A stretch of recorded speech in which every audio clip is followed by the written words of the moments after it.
The reason why, as to why President Ruto may not get a second term, it's because of he himself. Number one, issues of integrity.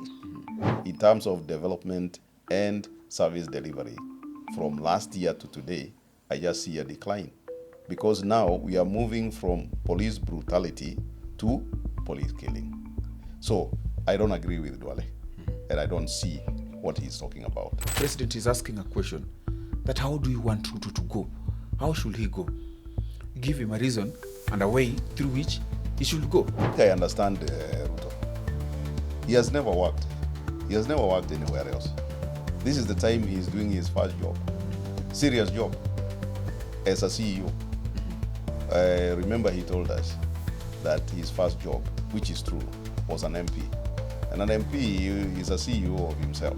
Everywhere, President Ruto is rewarding his political cronies and everybody, even when they are not qualified.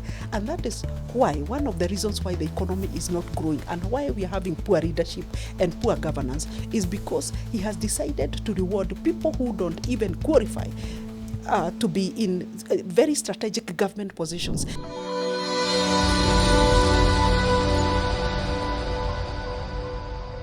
Welcome to this conversation, and of course, this is the Power Table. My name is Eugene Kwach. 12 months after the Gen Z had their first protest, and it was termed as the Gen Z Revolution, we take stock of where we are, where we are headed as a nation. With me is Dr. Joseph Mugashia, joining us for this conversation, who is not a guest in this bench. And of course, we also have a presidential hopeful. With me is Ambassador Esther Waringa joining in this conversation, who is also a governance expert. Both of you actually are governance experts joining me for this conversation. Thank you so much, Dr. Mugashi, and of course, Ambassador Esther Waringa. Thank you. Yes. I know that the two of you actually, one thing that you share is that each one of you would want to be a president. I've talked to Dr. Mugashia. He's hopeful to become a president of this country. And he could make it better. Ambassador Esther Waringa, you talked about Ambassador Esther Waringa, the fifth. And now you're talking about the sixth. The sixth. First of all, as we begin this conversation, you are not on the ballot. For the people who are expecting to support you on the fifth, maybe tell them why you actually never contested in 2022. Leaders don't give up.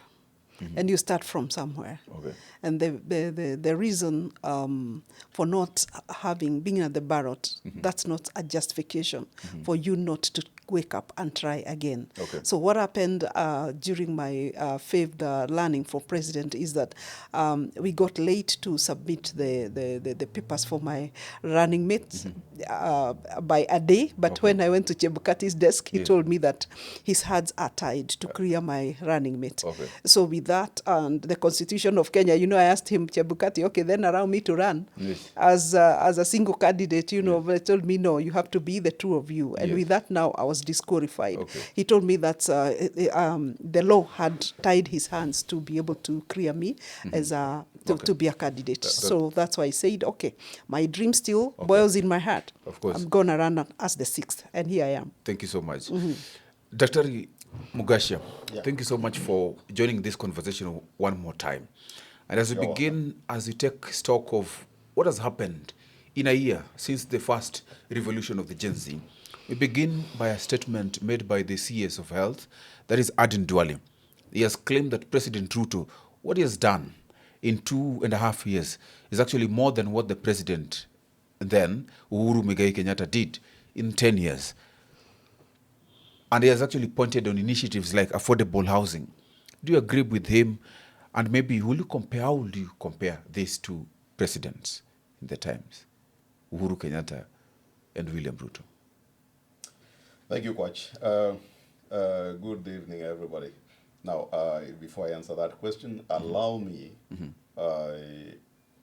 to make a statement. I don't want to give sympathy to the people who died. The families of the people who died in the in the Maandamano on Wednesday.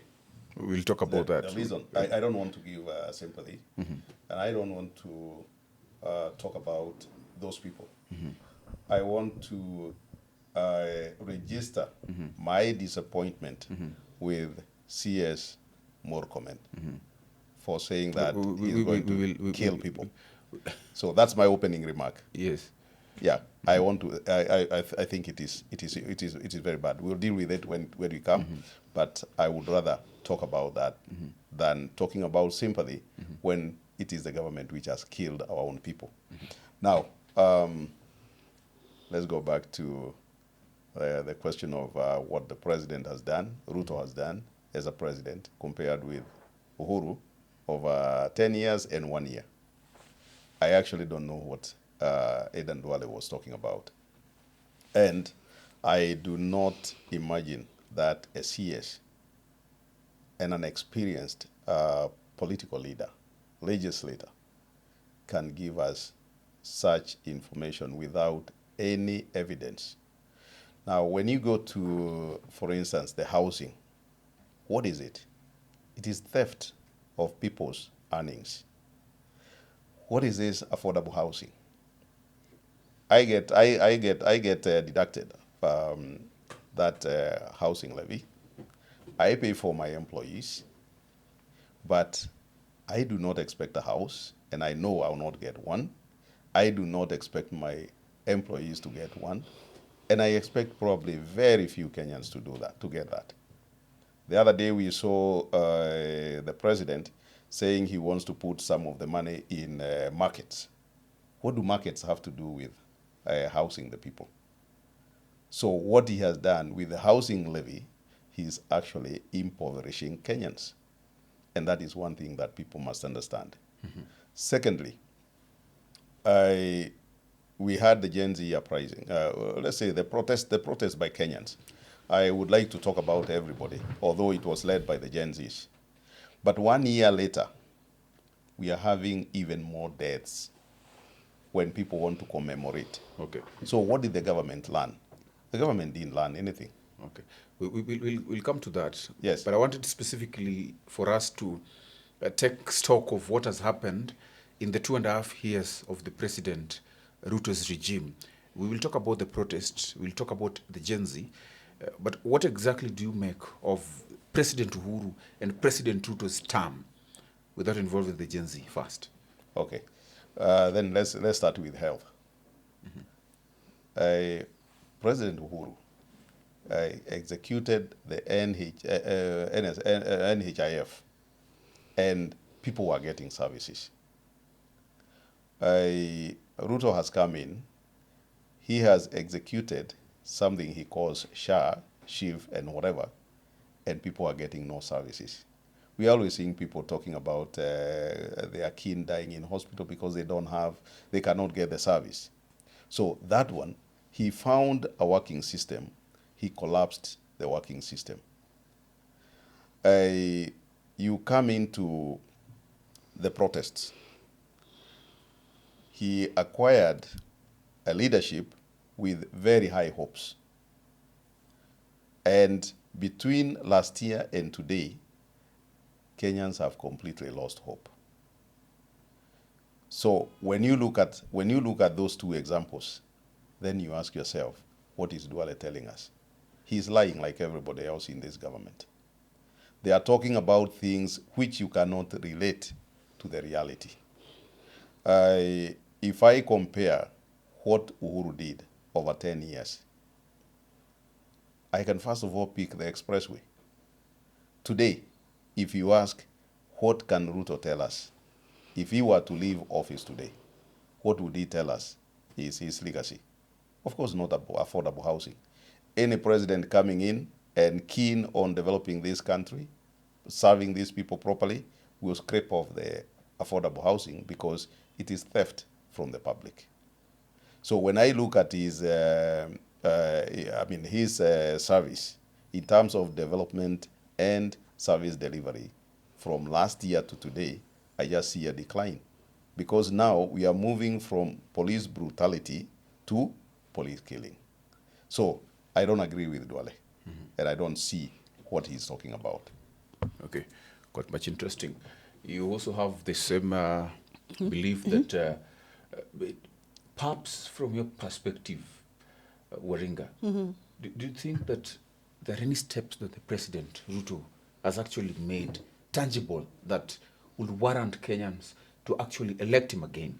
As Dwali says that Kenyans will give Ruto another chance. The reason why, as to why President Ruto may not get a second term, it's because of he himself. Number one, issues of integrity. He said during the last June 2024 Gen Z protests that he's going to reduce on his advisors. Remember very well the press conference that he did, and then he says that he's going to reduce on his cabinet. Actually he dissolved the cabinet. Let me first of all talk about his advisors.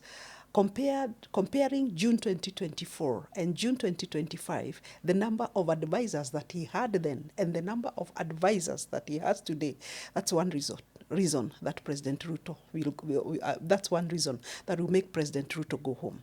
Secondly, he promised the Gen Zs that he's going to dissolve the cabinet, and he made a press conference at State House immediately after June 2024 protest. And he proclaimed and he said to the whole nation and the whole world watching that he is going to dissolve his cabinet, and then he's going to bring competent men and women based on meritocracy to help him run government.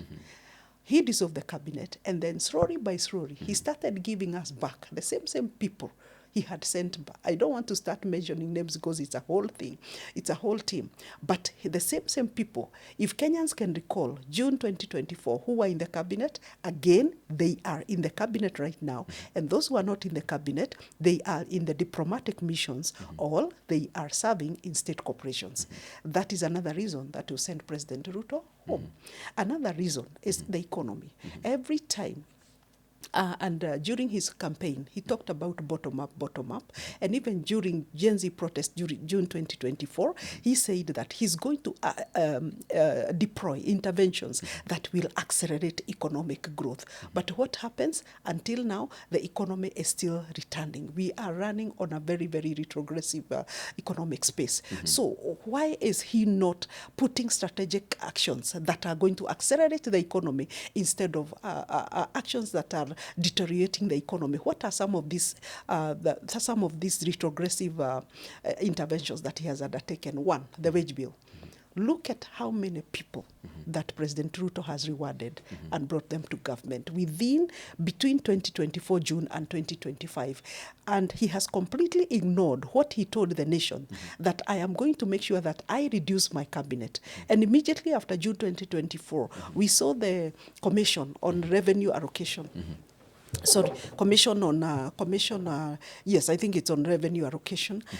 They did a conference at Bomas of Kenya, and they said that one of the proposals that they made is that they are going to put pressure to the government to reduce on wage bill. The president responded and he said, yes, that my government is going to ensure that we reduce on wage bill. Do you know what is eating our economy today? One is the bloated representation. Okay. Everywhere, President Ruto is rewarding his political cronies and everybody, even when they are not qualified. And that is why, one of the reasons why the economy is not growing and why we are having poor leadership and poor governance is because he has decided to reward people who don't even qualify to be in very strategic government positions. They have been given these positions, including diplomatic missions. I wait to know all here what those ambassadors who have been appointed during Ruto's regime are doing out there to represent Kenya as a country. Yeah, we've had our girls being exploited in some of these countries outside of the country until you wonder, do we have ambassadors? Why? Who are representing Kenya there? You ask yourself some of these questions, but you answer to yourself that one, lack of meritocracy, lack of competence, lack of capacity to deliver. So those are some of the things. And of course, I cannot forget to say that we have always been saying that agriculture will be the backbone of our economy. And during President Ruto's manifesto, a launch of his manifesto, he said that he's going to ensure that agriculture indeed becomes the backbone of our economy. But unfortunately, what does his cabinet do? fake fertilizer. Okay. So those are some of the very critical things that Kenyans will be looking into that will make him go back home. Okay, quite much interesting. But you see, I'm even wondering that we are, because the president, Yes. people are actually saying Ruto must go. And there's a lot of conversations about Ruto must go, Ruto must go, Ruto must go. And the president himself was asked, because he was a president rightly put in office through election. And we have a constitution as the people of Kenya. And the president is asking a question that how do you want Ruto to go? How should he go? Give him a reason and a way through which he should go, because his term is not yet complete. So maybe Dr. Mugashia, your 2 cents on how Ruto must go. Let me give you a shilling. Okay. on how he must go, because his is not 2 cents. His is a shilling. Okay. A full one. You know, when you get into a job, you know the terms of appointment. Okay. And you know you are recruited and you are given terms of reference. And you know how to be fired and how to be to renew your contract. Yes. And how you can also terminate your contract. Yes. I think I understand Ruto. He has never worked. He has never worked anywhere else. This is the time he is doing his first job, serious job, as a CEO. I remember he told us that his first job, which is true, was an MP. And an MP is a CEO of himself. Now, so when he asks how he can go, I think he's being honest. He doesn't know how he can go because he has never worked in an office. But coming to answer that question, you mentioned rightly that we have a constitution. And it is very clear that the president can resign. So if he feels the pressure is too much, he should resign. And I've said on many occasions that starting from sometime around June last year when the protest started, that the president should simply resign because he's not delivering to Kenyans. And now he has become, Kenyans have become enemy number one to the president. We have a government fighting with its citizens. So the president should know that, one, the constitution has told him very clearly he can resign. Now, if he doesn't want to resign, he knows and he should know very well that he can be impeached. Now, the question is, who impeaches him? He's supposed to be impeached by initiated by Parliament, by a National Assembly, and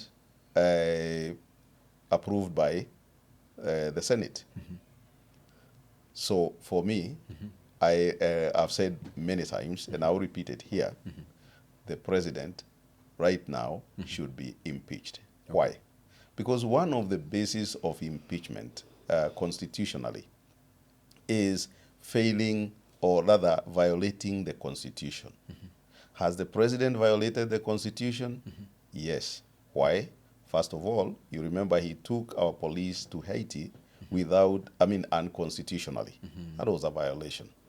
But coming back home, the biggest violation the president has made is failing to protect the lives of citizens. And he has told us on several occasions it is the work of the police. But I still come back to the president, William Ruto. He is the one who appoints the IG of police. And then he comes and tells us that he has no mandate to supervise the IG of police, who is in charge of the National Police Service. That is a lie. So he has failed to protect the lives of Kenyans. Second, he does not see Kenyans as citizens. He sees them as criminals. When citizens come up and they tell him, you are not serving us well, what does he do? He congratulates the police when the police kill people. So the president should know there are 2 ways. Actually, there are 3 ways he can get out. And I know he knows this. He's just playing around with the minds of Kenyans. he can resign. He can And resign. he should resign. Yeah.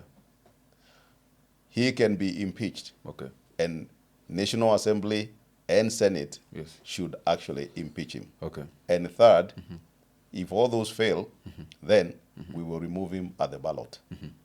But for now, Kenyans, what I would say is, let us make it our business to compel our members of parliament to impeach the president. We don't need him anymore. Yeah. Interesting. Ruto must go.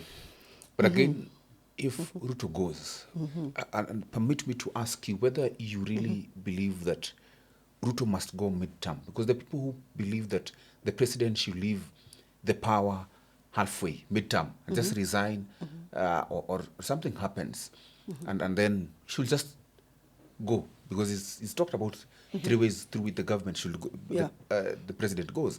The president goes, and then through resigning, through impeachment, or The ballot. Wait for the vote. Wait for 2027 for and we remove him through the ballot. yes, All some of have- them are constitutional. Yes, Yeah. Some have even said that a president could be replaced through death. So there have been politics that he can even decide to. But that's another No, conversation. we have no control over death. Yes. Because that becomes criminal if it is instituted by a person. That is not constitutional. Yes. And we wouldn't want to wish somebody to die Yes. because we have no control over Yes. death. So we are looking at the constitutional ways that Kenyans can employ as the situation is Yes. to get ourselves rid of Ruto as president. Yes. What is the plan if President Ruto maybe goes halfway? Because the people who are suggesting that the president should go believe that the president should go and the deputy president also should actually go. Because if he is to resign constitutionally, then the deputy president takes over. But this, they do not even want the deputy president to take over. They want the whole government to go home. They will not even want maybe the speaker to take over, maybe a fresh elections to happen. Is it even constitutional that way? According to Gen Zs and according to laws allowed around the world, rule was made for man, but not man for the law. And that is why Gen Zs are saying, we know this is a constitutional provision, but if things go beyond, what we can handle, then desperate measures, desperate situations call for desperate measures. And what are Gen Zs saying? They are saying that the president goes, the deputy goes, the entire parliament goes, because even if my friend Joe says that parliament should impeach the president, which parliament? The parliament that has been singing the song of the executive. I'm not sure they may not impeach the president. Unfortunately, we have a very compromised parliament. So the Gen Zs are like, everybody in government goes. And what do? We would not want anyone to take power by force because we have now the constitutional mechanisms upon which we are to birth the next government. Then we go into elections. The beauty, the best thing that we can give to ourselves that can create the beauty of the next process is to have the IBC coming on board. And with that now, the country will be at peace towards now we are given 6 months upon which now the country can be able to prepare to conduct a general elections. Why am I saying this? I'm saying this because we would want also a process that will not subject any more extrajudicial killing of Gen Zs or any other process of violence in the country. Because remember, there are so many people up to now who have lost their businesses, who have crossed their businesses, who have died.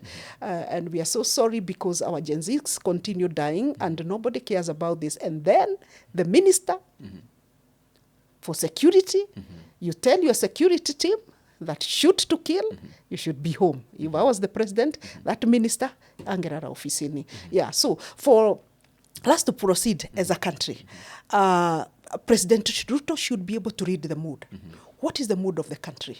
And sometimes when you realize that actually whatever you are doing, maybe he meant to do good, but unfortunately he's not delivering. Look at his scorecard. I would just resign. Just resign and tell yourself, yesterday he said that nitaenda kuchunga kuku na nini. Yeah, just resign because we would not want to get the country into another scenario whereby every other Tuesday, every other Thursday, Gen Zs on the streets, every other Thursday, we are closing businesses. Then we are losing it. economic-wise, let me tell you right now as we talk, no investor would want to invest in the country. After what we saw on Wednesday, and again we have the Saba coming, yeah? Yes. No investor would want to invest in this beautiful country. Yet we have very, very high potential. But right now, any serious investor is exiting this country until we realize that governance stability to allow for trade and investment. But this also even begs the question, when we have this Mandamano, because we will even ask ourselves what this Mandamano has actually achieved, the protests, the Gen Z revolution, a year into it. What has it really achieved? Is it even really worth it? That's a conversation we're going to have. But again, we are asking, as we look at this Mandamano, leaders are saying, because the government has been saying that this Mandamano, when it began actually, it began where we talked about it was leaderless, it was actually quite inclusive.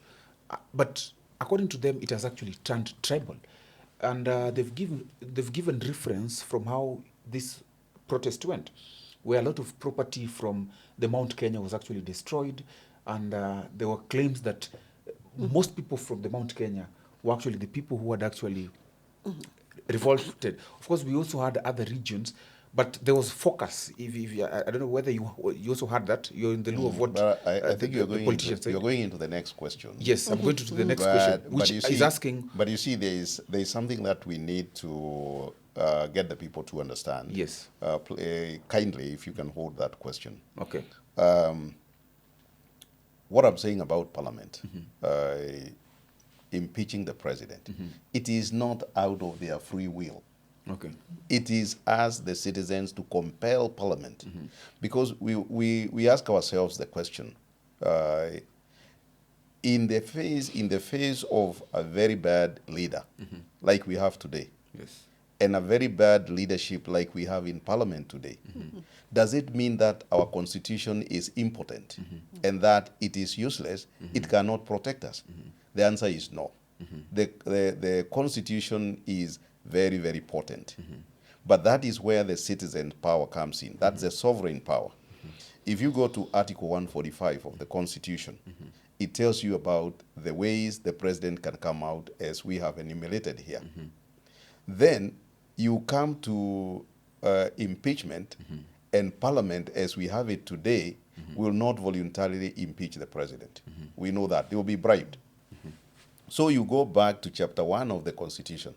First, the preamble, which says we give ourselves this Constitution.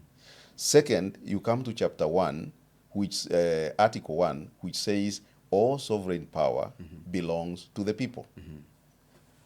And you come to Article 2, which says the people can exercise this directly or indirectly through their elected leaders. This is where we are supposed to come now with impeachment. And we are supposed to come in and tell our members of Parliament, this is the motion we want you to go and discuss, because we are giving instructions. That is the power we are given by Article 2, Article 1, and we execute it under Article 2. So that we don't have a president and a Parliament which get together and then they become the lords of the people and we become their slaves. That is where we are.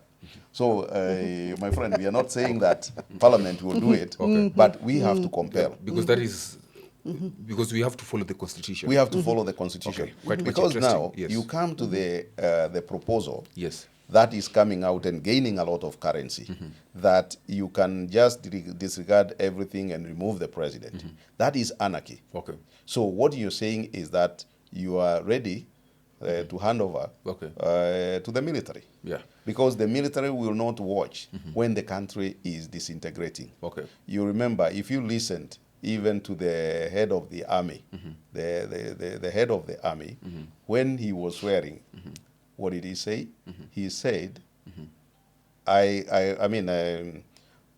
take this oath to defend the people of the Republic of Kenya. Okay. He did not say to protect the president. Okay. Because that is not what the Constitution says. Okay. All the security agencies are there to protect the people of the Republic of Kenya.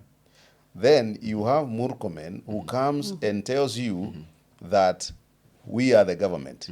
They are not the government. Okay. The government is the people. Okay. Them, they are representatives of the government, who are representatives of the people. They have been given that power by the people. Interesting. So we have to understand this. And we do not give up and say that our constitution is impotent. Our constitution is highly potent. Okay. But we need to mobilize that potency as the people and get our leaders to implement our instructions. That's what we need to do. Now I think from there, before we go to the question I asked, let me just ask something that is related to what you talked about. Yes. And that is on what Murkomen said, the directive he gave. Because the Interior Cabinet Secretary stated that the police should actually use lethal force against actually anyone approaching or threatening police stations. Actually, fit of force. That Yes. you get it, you die. Yes. Shoot to kill. Okay. Yeah. So shoot to kill. What do you make of this directive? Because according to him, police have a right to be protected. Let me start with you, Mugash, and then I'll come to you, Media. It's all right. Yeah. Okay. Police are human beings.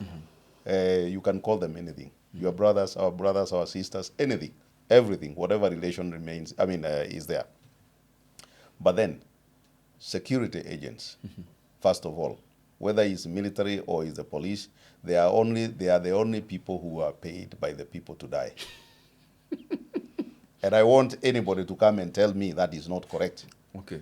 If I am in a situation with a policeman and the gun is aimed at me, he is supposed to protect me. Even if he's going to lie over me and he takes the bullet, he should take the bullet for the citizen, not run away and say my life was in danger. And we have worked in situations where we have had foreign forces protecting us as UN personnel. And I remember one time we were in Iraq and we were attacked. And the American soldiers who were protecting us, they put us down and they lay on top of us. And they will tell you, if you don't feel me, know that you are dead, you are on your own. My business is to protect you. When did policemen start protecting themselves before they can protect citizens? Wow. They are supposed to protect citizens. Okay. And whoever has a different opinion, come and convince me.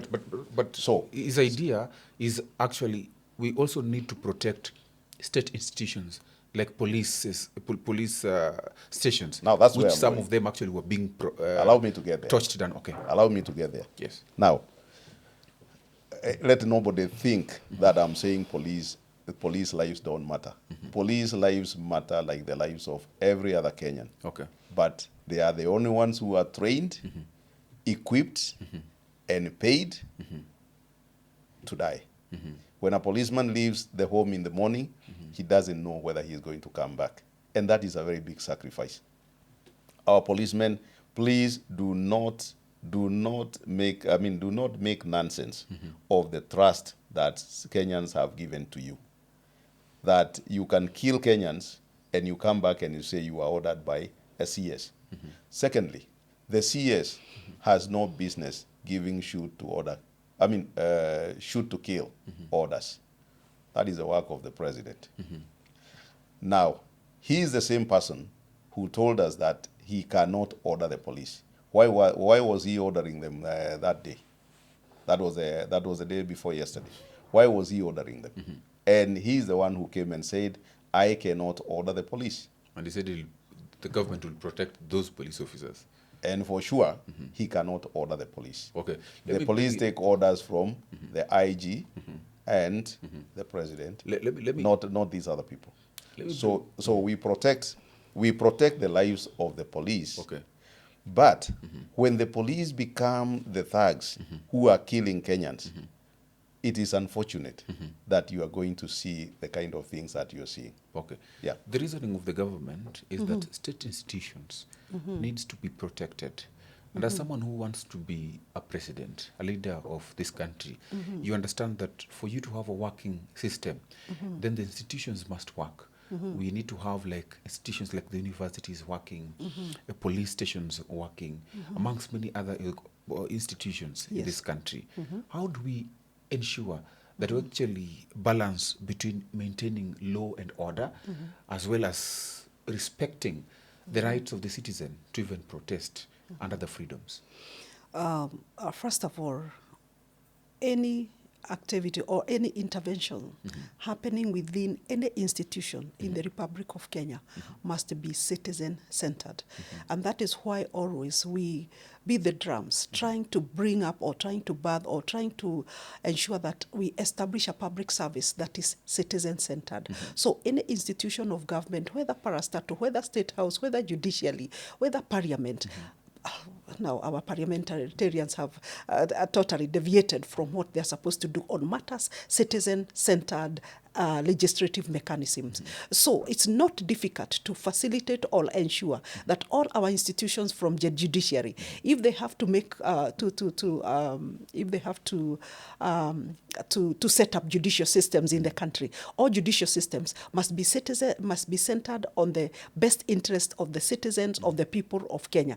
Whether parliament, all the bills and registrations that are passed in parliament, they must be citizen-centered. But we have seen of late, especially since 2022, that the parliament that we have right now, that sings the song of the executive, all the bills passed in parliament, bills passed into law in parliament, most of them are not in the best interest of the citizen, of the people of Kenya. Secondly, the deliberations that that happen in Parliament, you realize that most of the time that Parliament discusses bills that are for their own personal interest. For example, sharing of revenue bill. Of course, that is at the Senate. And at the National Parliament, increasing salaries. Now and then, they have just increased their allowances. Just recently, when our Gen Zs are still saying, we need money to go into the economy. This is what we talk about Parliament losing focus on what the Constitution has guided them, that every action, every intervention, every step taken by Parliament or our institutions must be centered on the people of Kenya. Look at the finance bill. And that is why the Gen Zs actually, to a great extent, 2024, they went to the streets. Why? Because the finance bill was not centered on the best interest on the people of Kenya. It's about what politicians can benefit most and leaves out what citizens, the voters, can benefit most. And that is why the Gen Zs are getting to a place whereby, like, the government, it's all about themselves. Look at Parliament. It's about themselves or executive. If a bill goes to Parliament, it is either to benefit the executive or members of Parliament. Then Gen Zs asked, okay, where are we? Look at the public service. Still case the same. Recycling leaders. We respect all our leaders who are beyond 50, beyond 60, and all these things, because we need the advisory.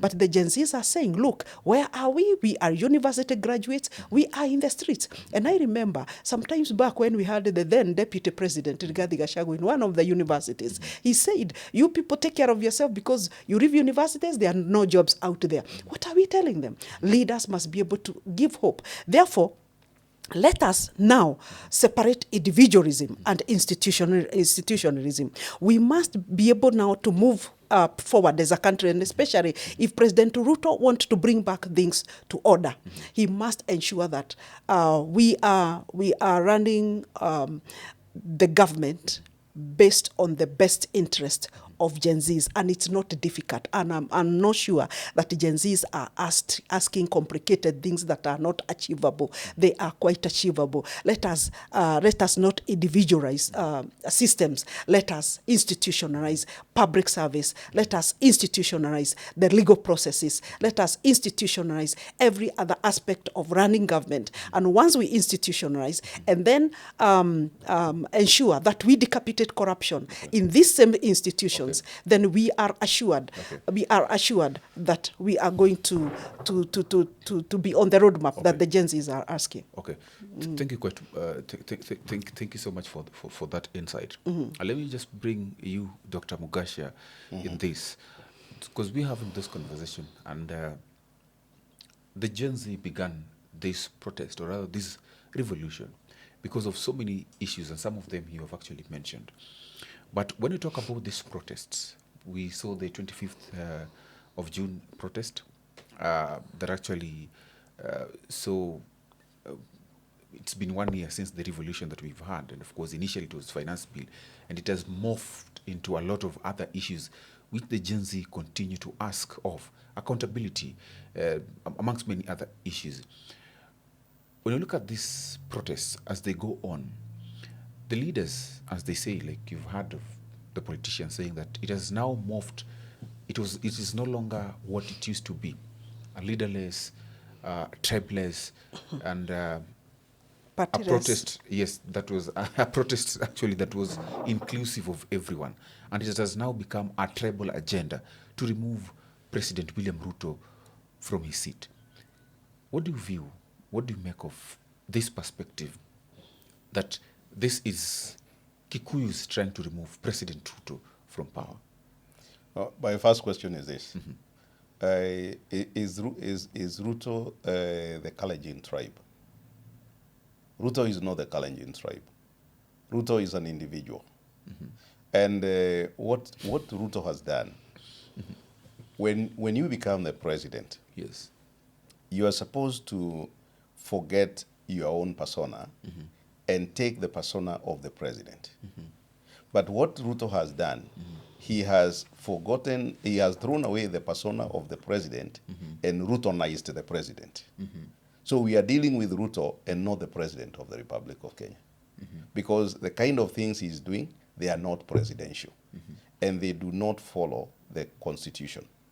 So I don't know whether this is coming out clearly that we are dealing with Ruto the individual because he has made the president equal to Ruto the individual. Whereas the president is supposed to be ahead of all the people in the country. A person who treats all people equally. But what we are seeing is one, a president who has taken presidency personally. Yes. And one, he decided to remove his deputy so that he can put a deputy he can control. Never mind that I don't say Gachagua was doing a sterling job, but he was removed so that he can get a president he can control. That is one. Now, he did not know that Kenyans were going to come in and say, we need service, we need jobs, we need security, we need all this. He didn't know that. Now, from there, for him it was a win. But then, Kenyans have continued, headed by the Gen Zs, in terms of protests. And they are asking for the same thing. So, because now his narrative of removing Gachagua as the problem in his government has failed, now they are going to tribalism. And you ask yourself, the burning of public institutions, the law courts, the police stations, and looting of private business, was it done by Kikuyus? If it was done by Kikuyus, they would have paraded all of them. Secondly, there was a very big group that came from Kiambu and filled Kiambu Road. I went to see what was happening. And those people were speaking all the languages you can imagine. So what these guys are doing, they are deliberately trying to demonize the community that people feel this community has been in power for too long. Okay. But unfortunately, Yes. the Gen Zs are still tribeless. Okay. And they are still essentially leaderless. Okay. And they are still partyless. That is why you are seeing the politicians, they try to go and lead the Gen Zs, and the Gen Zs are saying, go away. Okay. You saw how Kalonzo was embarrassed. In town, looking out of place.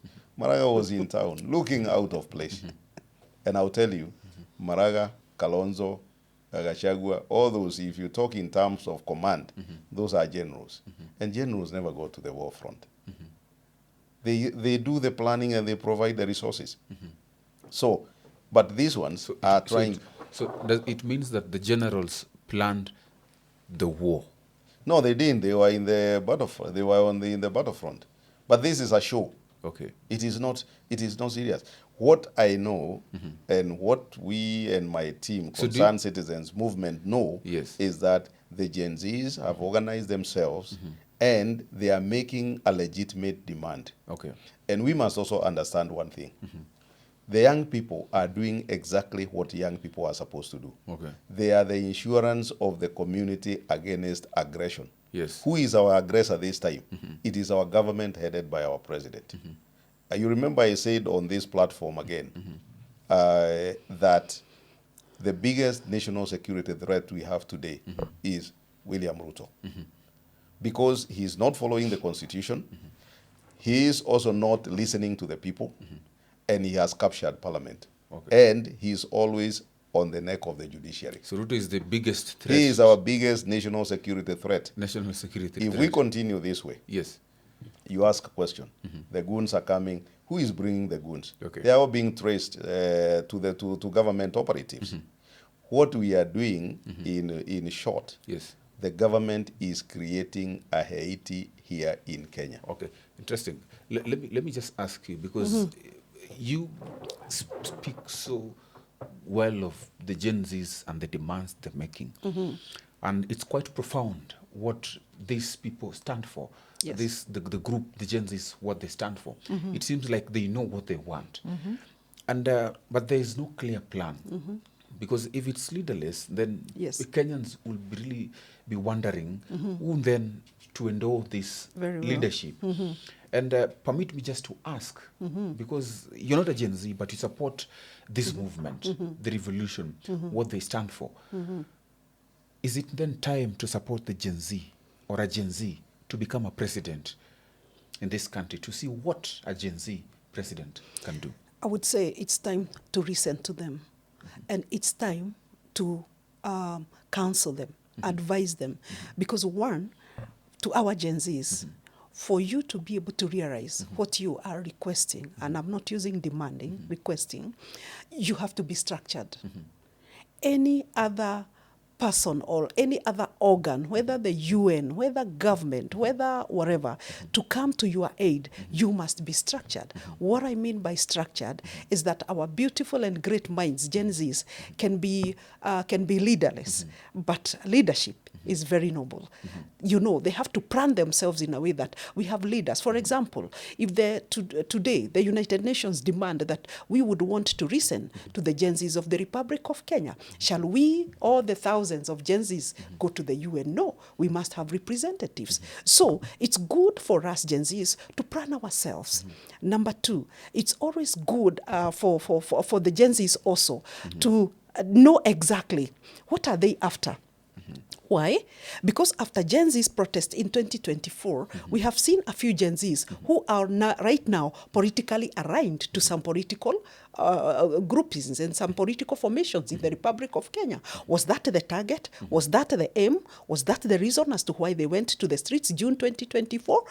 I don't think so. It was not about, and what my friend has just said, it's not about the generals now looking for opportunities now and being opportunist, trying to ride on what Gen Zs are bringing on board. And I like, first of all, the very initial protest during June 2024.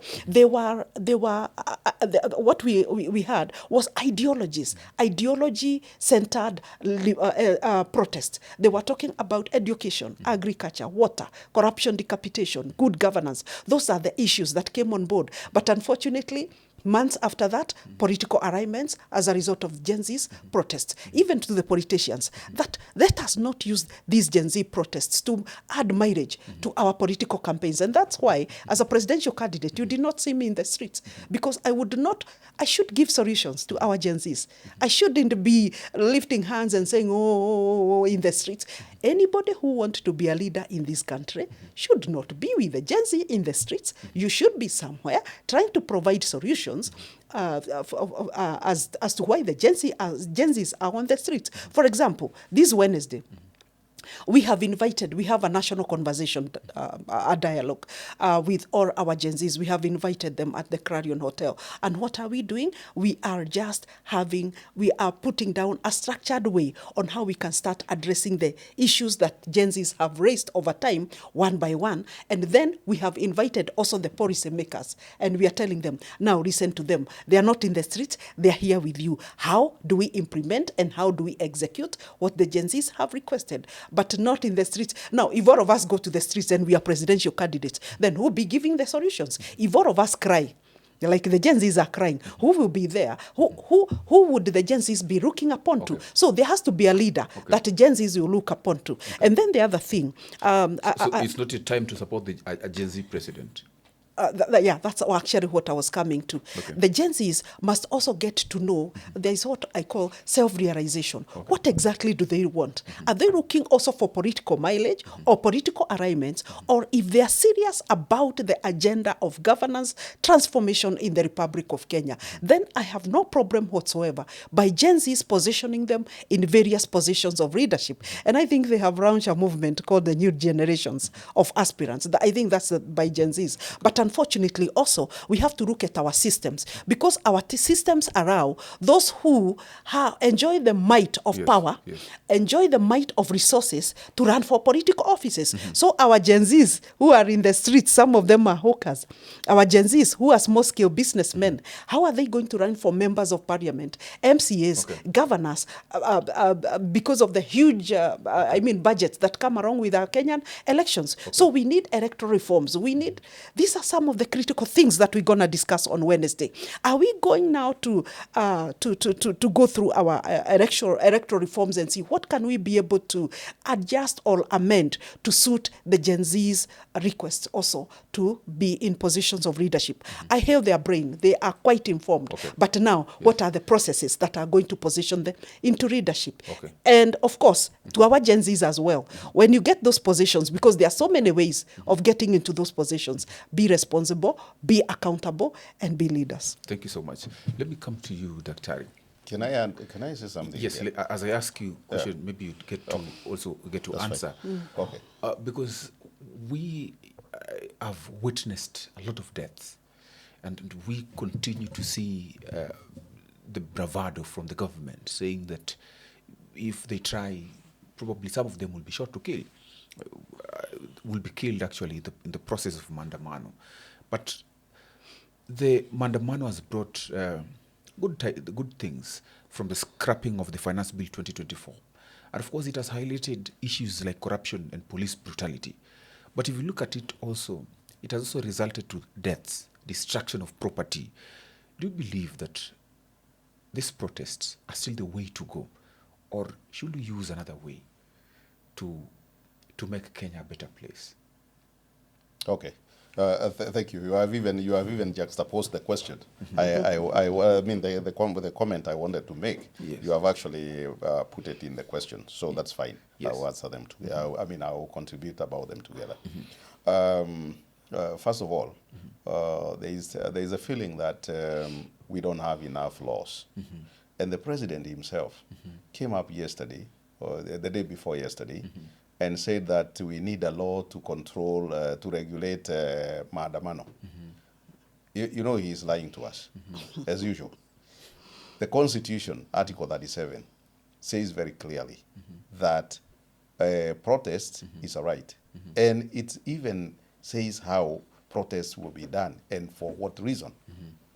When you go to a police station and you notify the police, you are given a form. That form has all the issues the president was talking about, meaning he does not even understand his own executive regulations. Because when you go, you fill in who is applying, for what is the issue, where is it going to be, which route are you using, all that information, and you leave your telephone number. And then you are told by the police you are responsible for keeping peace. That does not mean you are the ones who are going to be there hammering people with rungus if they decide to be wrong. It means you can actually identify, like my colleague here, and I say, this is the one who broke into this. Because I'm a law-abiding citizen, and whenever I've been in demonstrations, I always tell people, if you mess up, we will hand you over to the police. So the president is talking about laws when he does not even understand what his executive regulations are on the protest. We don't need a law. We don't need a law there. Now, coming to the question of whether we are supposed to go on with the demonstrations. Now, one of the things is that I would like to really appeal to our young people that protests are not supposed to be routine. They are not supposed to be routine things that you do every day. They are mainly supposed to bring sensitization to an issue. And once you have done sufficient sensitization, you go to implementation of mechanisms to achieve what you are, for me, I would say demanding. Because they are demanding their right. Their right has been taken away. They are demanding it. They want it back. And they should be given back. And all of us should actually be given back our right to a good livelihood, to comfort. When you go to a government office, you are served well, to guaranteeing our future. Today, I have grandchildren. And I'll tell you, everybody who has grandchildren today, except the ones who are threatening us, we are very worried people. Because we are having to raise our grandchildren because our children do not have livelihoods. That is very wrong. What country are we building? So we should now stop. We should now stop going to the streets and trying to reform Ruto. He is not going to reform. He is not going to change. He has been sensitized, and that is why he asks which way how he should exit. So we should go ahead and get him now to exit. Okay. How do we get him to exit? We go back to Parliament. Let us compel our leaders. I would like to ask everybody, every Kenyan out there, sit down. But how will they compel the leaders without protesting? No. Protest is supposed to show that we have power to execute what we are asking for. Okay. And that has already been done. That is why the president has also panicked. So what we need to do now is to sit down, draft a petition to Parliament, Yes. and demand that Parliament Yes. impeaches the president. Okay. That is what we should do. Okay. And that doesn't need us to go to the streets. And it doesn't need thousands of us. It needs a number of people to deliver the petition. If that does not happen, then we will put our pressure directly on the members of Parliament. You know why? Yes. Because these people, we go back to Article 2. The people can exercise their sovereign power directly, that is like in elections, or indirectly by instructing their elected leaders. So we are supposed now to instruct our elected leaders that for us, we have fired the president. Can you now fire him officially? Okay. Sign the letter, let him go home. Okay. That's what we are supposed to do. Thank So for me, I support the demonstrations, but they have done their part. Okay. We need not lose more people. We need not distress our police officers so much. Okay. Because you can imagine, I have talked with several police officers, and what they tell me is, Joe, we don't want to do this, but we signed a contract. That is it. Okay. Now, come to the goons. Yes. Oh, we go to the goons later? We could give you a chance. Okay, we can talk about the goons. Okay. Yes. Now, we have seen the goons walking alongside policemen. And we are asking ourselves, have we become a lawless state where the police have to go and, the government operatives have to hire goons and come to assist the police? That's another constitutional violation about which the president should resign. Okay. He is the head of security in this country. Okay. So the goons are not goons. They are employees of the government. Okay. Thank you.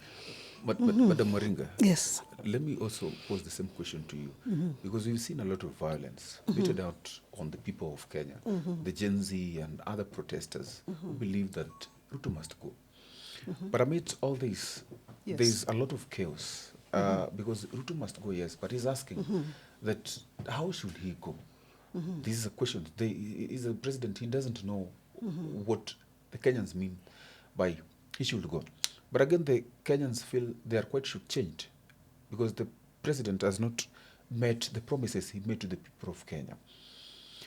Us seeing this violence, what is the best way through which we can solve these issues without actually continuing with this violence meted out on both sides? Because the police also have a right, as he said.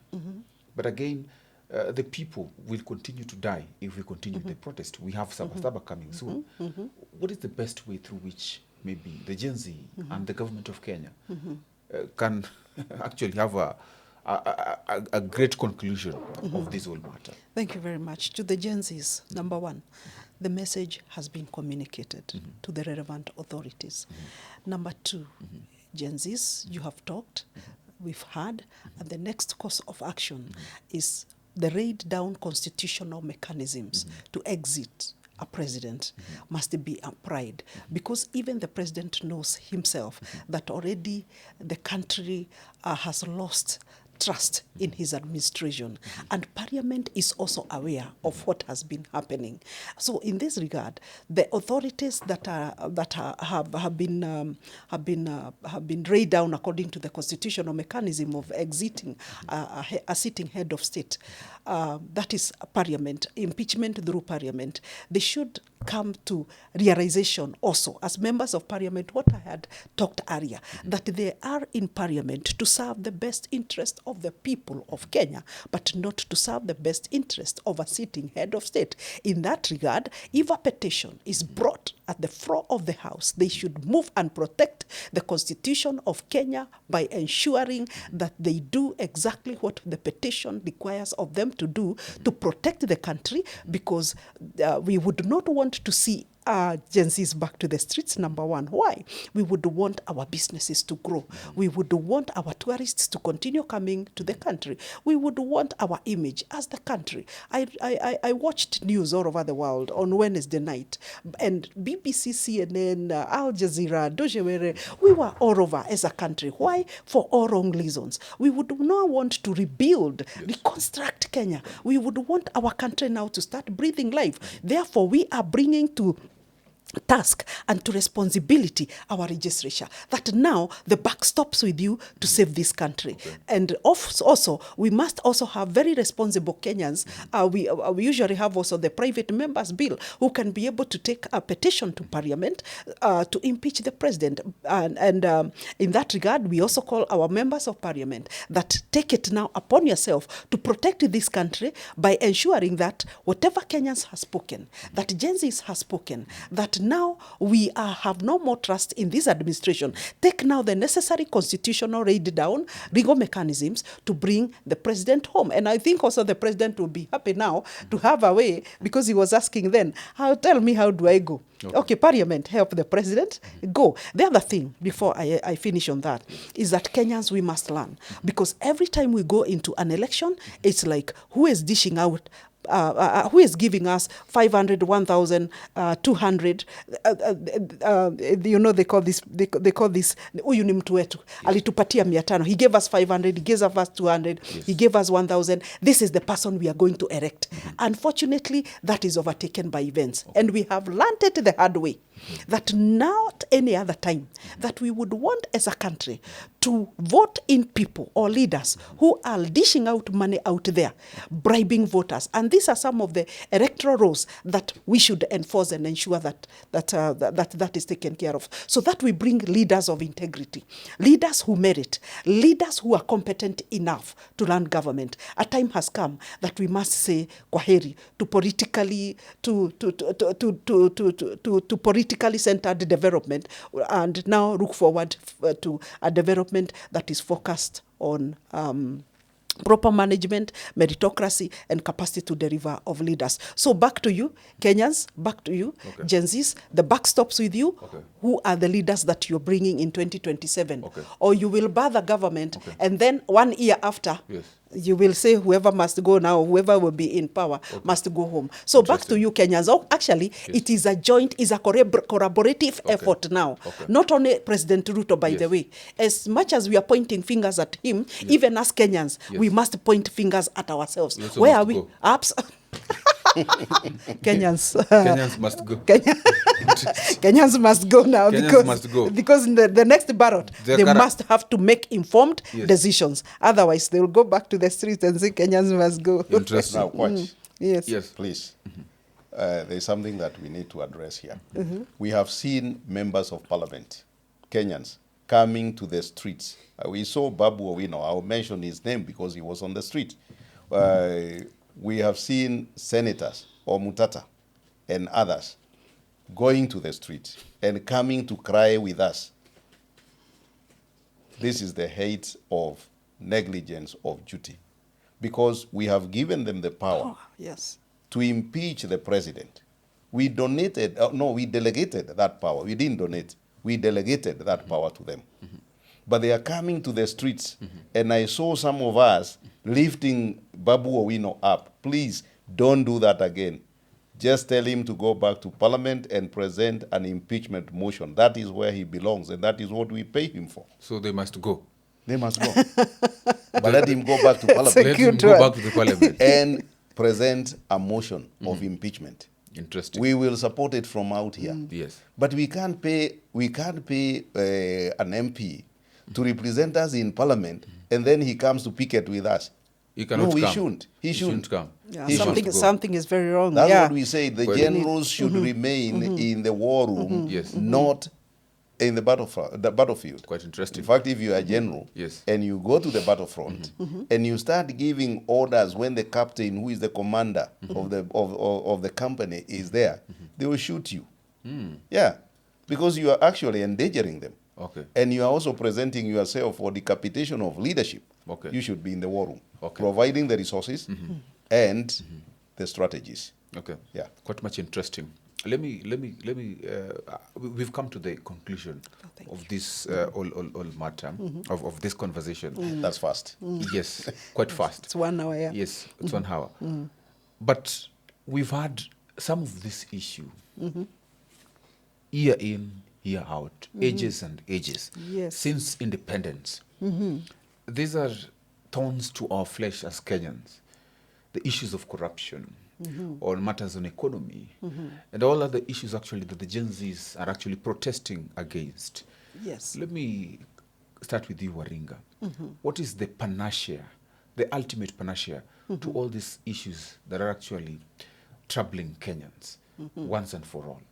That when you are to be elected as a president, because you are also a presidential contender, hopeful Yes. that you can take Kenya to the next place. What is this thing that actually you think that can be done to take Kenya to greater heights? Thank you very much.